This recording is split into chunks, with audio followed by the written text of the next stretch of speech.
আর আজকে আমি যে ভিডিওটা নিয়ে আসলাম তোমরা অবাক হবাক, যেটা আমি নিজে করেই অবাক হয়ে গেছি, তাই ভাবলাম তোমাদের কাছেও একটু শেয়ার করি। আর দেখতেই পাচ্ছ আমার সামনে একটা ফ্রিজ, আর এই ফ্রিজটা হচ্ছে আমাদের। আর কত দাগ দেখো, মানে এগুলো সব হচ্ছে স্টিকারের দাগ। একবার তোমাদের দাদা শখ করে স্টিকার লাগাইছিল, আর তার লাগানোর কয়েকটা কারণ ছিল। আমার মেয়ে তখন ছোট, হাঁপুড় দেওয়া শিখছে, তখন ও একবার সেই কাঁচি ছুরি দিয়ে এটাকে সে ফুটো করছিল আর কি। ছোট মানুষ, তখন এই কাজটা সে করছিল, তখন তার 1 বছরও বয়স হয় না।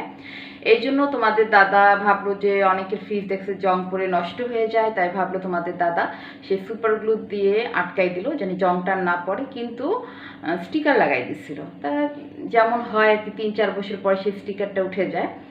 তা স্টিকারটা উঠে গেছে আজ থেকে প্রায়, না হলেও কি বলবো, প্রায় 10 বছর তো হয়েই গেল মনে হয়, বা 9 বছর এরকম হবে। স্টিকারটা উঠে গেছে, কিন্তু আমরা কোনোভাবেই এই দাগগুলো আর উঠাতে পারিনি।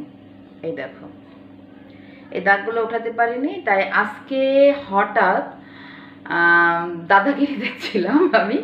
সেই দাদাগিরিতে যে র্যাপিড ফায়ার হয়, যে সেখানে প্রশ্ন করা হয় যে ফ্রিজের দাগ কীভাবে উঠানো হয়, আমি চট করে বলে ফেলছি। আমি নিজেই কিন্তু এটার অ্যান্সার দিছি যে এটা ফ্রিজের দাগটা উঠানো যায় পেস্ট দিয়ে। এটা কিন্তু আমি জানতাম না, এটা আমার অজানা, আমি নিজেই অ্যান্সার দিছি এবং ওরা কেউ দিতে পারে না। সে যাই হোক, নিজেই দেওয়ার পরে তোমার দাদা আমাকে বলতেছে তুমি এটা জানো? আমি বলছি না আমি জানি না, আমার কাছে কেন যেন মনে হলো, এটা আন্দাজে বলছি। তাই তোমাদের দাদাও করলো, করে দেখলে হ্যাঁ সত্যি সত্যি দাগটা উঠে গেছে। এই যে দেখো, এখানে একটা দাগ ছিল, সেটা উঠে গেছে। আর এখন এই জন্য ভিডিওটা করছি আমরা, যে দেখো এটাকে কিভাবে দাগটা উঠে। তাহলে এখন দেখো কিভাবে আমরা এখানে সেই দাগটা উঠাবো, সেটা তোমাদেরকে দেখাচ্ছি।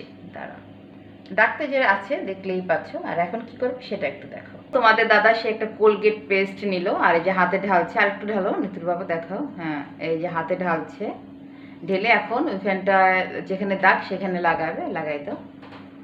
হ্যাঁ, তোমরা দেখতেই পাচ্ছ কিভাবে সে লাগাচ্ছে।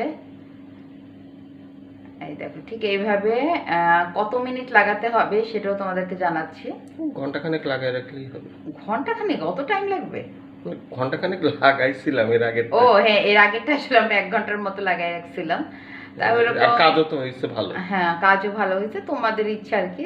আমি আসলে বলতে পারলাম না। 1 ঘন্টাতে যদি ভালো কাজ হয় তাহলে 1 ঘন্টা হ্যাঁ রাখলে সমস্যাটা কি? আচ্ছা ঠিক আছে। তারপরে হচ্ছে গিয়ে যে পানিতে ভালো মানে আমরা করে এত কিছু করছি, কোনোদিন দাগটা ওঠে না, আজকে একদম মিরাক্কেলের মতো কাজ করলো, মানে কি বলবো। তাই ভাবলাম যে তাহলে তোমাদের কাছে একটু শেয়ার করি, এত আনন্দ লাগতেছে। কত কি আমরা দিছি, কিন্তু কোনোদিন কোনো কাজ হয় না। তো এটা এখন লাগিয়ে রাখলাম এবং 1 ঘন্টা পরে আবার তোমাদের মাঝে ফিরে আসবো। এখন আমরা সে 40 মিনিট পরে ফেরত আসলাম। এর আগেরটা অবশ্যই 1 ঘন্টা রাখা হয়েছিল, আর এখন আসলে 40 মিনিট পরে, কারণ অনেকটা রাত হয়ে গেছে তাই চলে আসলাম। আর তোমাদের দাদাই কাজটা করবে। ও কি করছে, একটা গেঞ্জি কাপড় নিছে এবং সেটাকে ভিজাইছে না, দেখো গেঞ্জি কাপড়টাকে। এই দেখো, একটি গেঞ্জি কাপড় নিয়ে ওটাকে পানি দিয়ে ভিজাইছে, ভিজে এখন ডলা দেবে সে। দেখি ডলো। হ্যাঁ ডলো, যদি না হয় ডলতে থাকো, যদি না হয়। এই দেখো তোমাদের দাদা এখন উঠাবে এটাকে, একটা কাপড়, সে ভিজা কাপড়টাকে পানি নিগড়ে এখন সে জাস্ট একটু ডলা দিচ্ছে। এটাকে তুমি জোরে জোরে ডলা দিচ্ছ নাকি? অত না, ফ্রিজ লড়ে যাচ্ছে। এই দেখো সে ডলে ডলে উঠাচ্ছে। এবার ও মা তো উঠেই গেছে, হাই ওই দেখো একদম উঠে গেছে। আমি তো মানে হ্যাঁ, একটু জায়গা বাকি আছে, একটু ডলে ডলে এটা উঠাই ফেলাইতে হবে। দেখো একটু যে সমস্ত জায়গাগুলো হয়নি, মানে যেগুলো একটু বেশি মানে লেগে আছে সেখানে একটু জোরে ডলার দেবা। মানে হচ্ছে তোমাদের এই যে পেস্টটা লাগাচ্ছে এটাকে তোমাদের ঘষে ঘষে উঠাইতে হবে আর কি। হ্যাঁ এটাই হচ্ছে কাজ নাকি? দেখে এই দেখো তোমরা একদম দেখো, এটা এখন মুছে দিই ভালো করে। দেখছো একদম মিরাক্কেলের মতো কাজ হয়েছে। আর একটু ভালো করে ইয়ে করতে হবে। তাতে এইটাই তো আমরা কতটা বছর ট্রাই করছি, দেখো তোমরা বন্ধুরা, এই যে হালকা হালকা, মানে এটা যে আমরা কতটা বছর ট্রাই করছি। আর একটা পেস্ট যেটা ঘরে আমাদের সারাক্ষণ থাকে, সেইটা দিয়ে আমার এই বড় বড় দাগগুলো সব উঠে যাচ্ছে। মানে কি বলবো, 40 মিনিট তো 1 ঘন্টার মতো রাখলে, 1 ঘন্টার মতো রাখলে ভালো, তবে 40 মিনিটে খারাপ কাজ হয় না আর কি বলবো।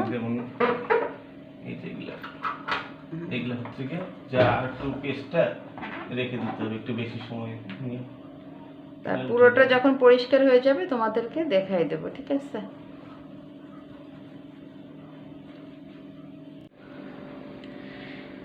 এখন এই দেখো, সে 1 ঘন্টা পরে যে পরিষ্কার করছিল তোমাদের দাদা, যাই পরিষ্কারের শেষে এই যে ফ্রিজের রূপ এখন এইভাবে আসলো। দেখো কোনো দাগ নাই, তোমরা দেখো সেই যে কঠিন কঠিন যে দাগগুলো ছিল একটুকু দাগ নাই, এই তোমরা দেখতেই পাচ্ছ। এই দেখো এই যে এখানে তো বিশাল বড় একটা দাগ ছিল, একদম মানে তোমরা চিন্তা করতে পারবা না, সে 9-10 বছর ধরে এই দাগ নিয়ে আমরা চলছিলাম, আর সেটা মাত্র 1 ঘন্টার ভিতরেই নিমেষে উধাও। আর পরিশ্রম মাত্র 5 মিনিট, পরিশ্রম হচ্ছে 5 মিনিট আর সময় 1 ঘন্টা। এই যা, তাহলে দেখো একটুকু দাগ নাই। আর আমি দেখলাম যে আমরা দেখলাম যে সে যত বড় কঠিন দাগ হোক না কেন, তোমরা যদি একটু পেস্ট, সেই সাদা পেস্ট লাগানোর পরে 1 ঘন্টা ওয়েট করার পরে জাস্ট একটু ভিজা কাপড় দিয়ে ডলা দেবে, একদম নিমেষেই উধাও সমস্ত দাগ, সেটা যত বড়ই কঠিন দাগ হোক না কেন। তাই আমরাও যখন জানতে পারলাম বা শিখলাম, ভাবলাম তোমাদের কাছেও শেয়ার করি। আর তোমাদের বাসায় যাদের এই ফ্রিজের এই ধরনের সমস্যা আছে, যত বড় কঠিন দাগ হোক না কেন, তোমরা যদি এইভাবে করো, আমি একদম মানে কি বলবো, তোমাদের 100% শিওর দিলাম, আমি 99ও না, যে দাগ উধাও হয়ে যাবে। তাই তোমরাও করে দেখতে পারো। আর আমার বিশ্বাস আজকের ভিডিওটি তোমাদের অনেক অনেক অনেক উপকারে আসবে। আর তোমাদের যাদের সে পুরান আমার মতো, যাদের এত বছরের 14-15 বছর হয়ে গেছে ফ্রিজের বয়স, কিন্তু দাগ পড়ে গেছে, তা আমার মতো তোমরা একদম নতুনের মতো করে তুলতে পারবা তোমাদের ফ্রিজ। তাই বন্ধুরা আর কিছু বাড়াবো না, তোমরা সবাই ভালো থেকো, সুস্থ থেকো আর নিরাপদে থেকো, আর অবশ্যই অবশ্যই আমার চ্যানেলের সঙ্গেই থেকো। আজকের মতো নিয়ে নিচ্ছি বিদায়।